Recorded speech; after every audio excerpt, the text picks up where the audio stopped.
Көп түрдүүлүгү жана даамы жагынан түрк ашканасынын таттуулары дүйнөдө алдыңкы 5-тикке кирет. Алардын бири лукум.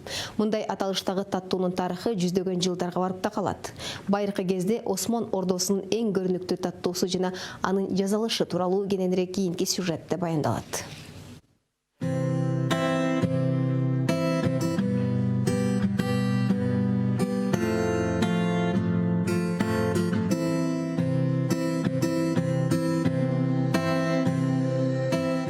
Локум Түркиянын брендтелген кондитердик азыктарынан бири. Бүгүнкү күндө локумдун 150ден ашык түрү болсо, анын розанын жилекчилеринен жасалган түрүнө суроо талап жогору. Мындай таттуу азыгы Түркиянын роза гүлүнүн мекени аталган Испарта шаарындагы ишканалардын биринде жасалат. Анда иштеген кондитер Мурат Кыяр күнүнө 5 тонна локум жасаларын жана ал бүт Түрк элин камсыздай турганын айтып, алгач локумду жасоо эрежелерине токтолду.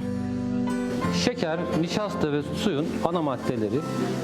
Алгачкы этапта кум шекер, суу жана крахмалды аралаштырып казанда бышырабыз. Андан кийин ичине кошо турган ингредиенттерди кошобуз. Даяр болгондон кийин казандан чыгарып муздатабыз. Bir күндөн кийин гана сыртын каптоо же кесүү этаптарынан өтөбүз. Андан кийин кутуларга салып, кардарларга сунабыз. Биз локумдун бир нече түрүн жасайбыз. Чеги жок десем да туура болот. Кардарлардын табитине жараша каалаган дамды жаратып бере алабыз. Antepli, fındıklı, fıstıklı vesaire. Казанга роза жилекчелерин салган соң анын даамын чыгарууда атайын суу кошулуп аралаштырылат. Ал эми ага кызыл өңдү бериш үчүн сайвиздин суусу колдонулуп, андан соң адамдын организмине абдан пайдалуу болгон мисте салынат. Ботко түрүндө жасалган азык даяр болгон соң крахмал салынган идиштерге бөлүштүрүлүп, 1 сутка калыбына келгенче салкын жерге коюлат.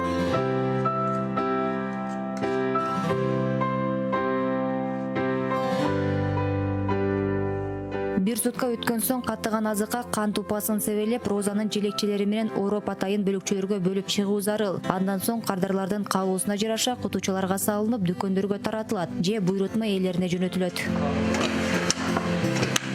Lokumlarımızda kullanılan malzemeler kesinlikle birinci sınıf malzemelerdir.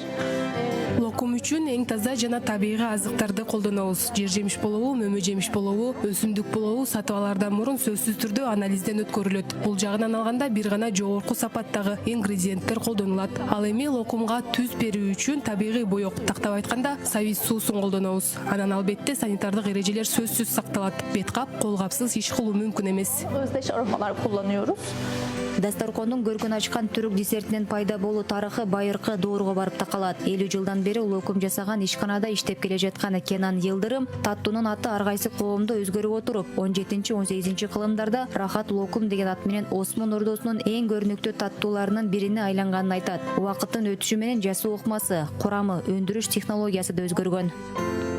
Lokum denince akla Локум 17-кылымда пайда болгон. Алгач бал, сироп жана ундун аралашмасынан жасалса, кийин крахмал менен шекердин пайда болушу менен бүгүнкү күнгө чейин түрдүү жаңылатуулар менен даярдалып келет. Түрк локумунун биринчи массалык өндүрүшү 1777 Осман империясында башталган. Соода сатыктын жайылышы менен Европага тарап, кыска убакыттын ичинде дүйнөдөгү эң популярдуу таттууга айланган. lokum meydana gelmiş. Кошулмасыз боексуз десерт витаминдерге бай. Адистер бул бир эле жыпар жыты даамы менен өзгөчөлөнбөстөн анын пайдасы да жогору экенин билдиришет. Жезгүл Мадинова, Тилек Асхатбеков, 5 канал, Испарта шаары.